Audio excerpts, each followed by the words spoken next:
आई आई ये ना आते ना ये इकडे बस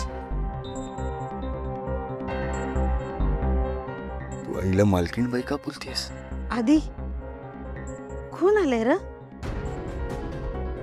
आजी माझी आई आई समान मालकीनबाई आल्या. माझे धनी यांच्याकडेच नोकरी करते.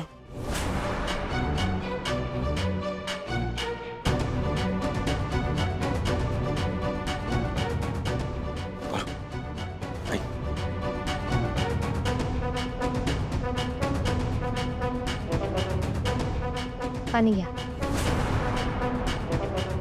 अगं हे नको सकते ना. नाही पिणार त्या.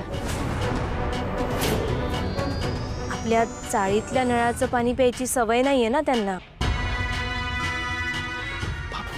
मालकीनबाई आहात तुम्ही, मोठी माणसं. आमच्या गरिबांचं पाणी पचणार नाही तुम्हाला. आई तुझं आमंत्रण मिळालं होतं आणि मी येणारही होतो पण या मुलीच्या नादाला लागून तूही खोटं बोलायला लागलायस. तू आजारी आहेस म्हणून मी इकडे आले, नाहीतर आलेही नसते. आई आय एम सॉरी, प्लीज मला माफ कर. कसं आहे ना मालकीनबाई, आम्हाला इथं गरिबीत जगण्याची, अर्धी चतकोर शिळी भाकरी खाऊन राहण्याची सवय झाली आहे. तुमच्या घरचं पंचपक्वानाचं जेवण पचलं नसतं माझ्या धनींना, म्हणून मी त्यांना तिकडं नाही येऊ दिलं. यात त्यांची काही बी चूक नाहीये. मीच त्यांना इकडे थांबवून ठेवलं. पारू काय बोलतेस का?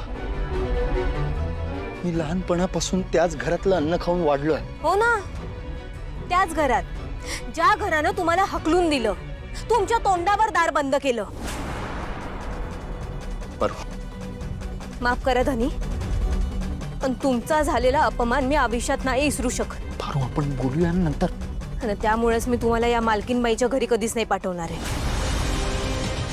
आपला गरिबीचा संसार आपण इथंच करू. एक मिनिट, मी इथे माझा अपमान करून घ्यायला आलेले नाहीये. आई मी काय म्हणतोय जरा. मी सुद्धा तुम्हाला इकडे येण्याचं आमंत्रण दिलं नव्हतं मालकीनबाई.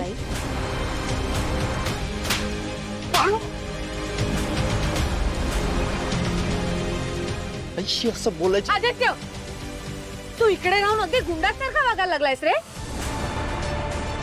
स्त्रियांवर हात उगारायचा नाही, ही बेसिक संस्कार विसरलायस तू.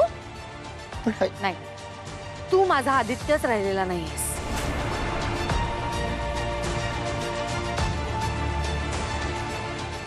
बघा काय